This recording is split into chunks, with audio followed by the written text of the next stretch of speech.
حدیث شریف میں آتا ہے آپ صلی اللہ علیہ وسلم نے فرمایا اکیلے بندے کے نماز پڑھنا ایک ہی نماز کا ثواب ملے گا، اگر وہ جماعت کے ساتھ نماز ادا کرتا ہے رب تعالیٰ کے گھر میں آ کے، رب تعالیٰ کے گھر میں جانا اس کا الگ مزہ ہے، کاش وہ ایمان کی حلاوت و مزہ ہمیں میسر آ جائے۔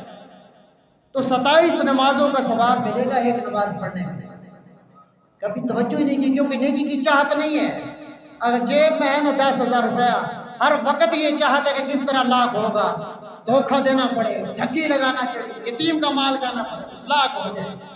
لیکن اگر آپ سوچیں 27 نمازیں ہوں گی، آپ جماعت کے ساتھ مل گئے، اور ایک نماز کا ثواب کتنا ہے؟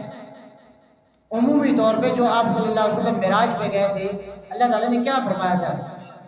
50 کا، ماشاءاللہ۔ آپ میرے نبی، آپ کی امت 5 پڑھی گی، میں ثواب 50 کے ہی دوں گا، میں ثواب کم نہیں کروں گا۔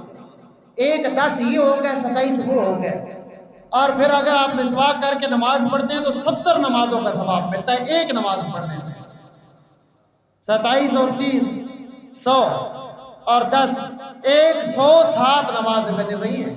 ایک اگر جماعت کے ساتھ پڑھتے ہیں، مسواک کر کے آپ پڑھتے ہیں، اور آپ جو فرض نماز ہے وہ بر وقت ادا کرتے ہیں جماعت کے ساتھ، تو ایک نماز ادا کرنے پہ 107 بار وہ نماز پڑھنے کا آپ کو ثواب ہے۔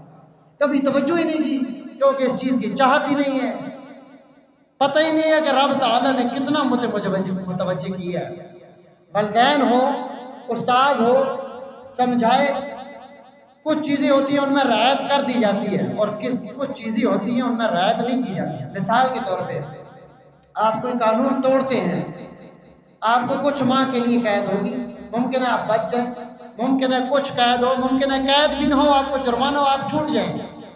لیکن اگر آپ ایک ملک میں رہ کے، وہ مسلم ملک ہو غیر مسلم، آپ بغاوت پہ اتر آتے ہیں، پھر آپ کی سزا سزائے موت ہے،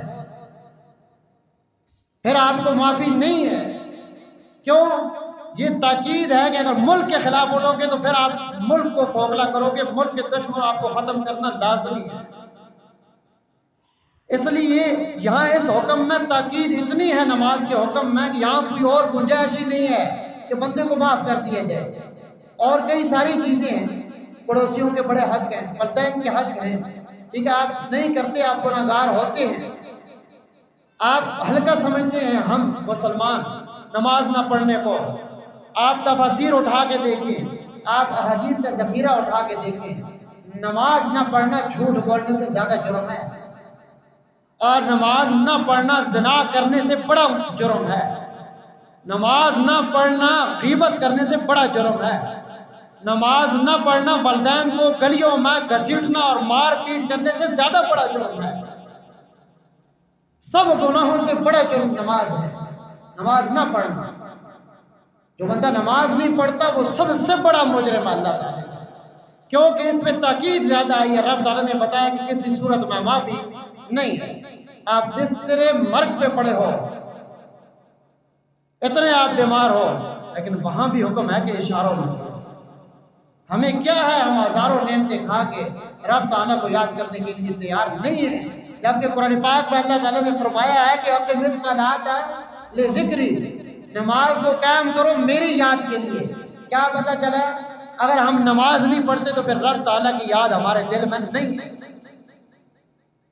جب آج رب کو بلا دیں گے تو کل قیامت کے دن رب تعالیٰ سورہ طٰہٰ پارہ نمبر 16 وَكَذَٰلِكَ الْيَوْمَ تُنسَىٰ، بندہ سوال کرے گا، یا اللہ آپ نے اندھا اٹھا دیا، میں دنیا میں دیکھتا تھا، قَالَ رَبِّ لِمَ حَشَرْتَنِي أَعْمَىٰ وَقَدْ كُنتُ بَصِيرًا، میں دنیا میں ٹھیک ٹھاک دیکھتا تھا، نظر ٹھیک تھی میری۔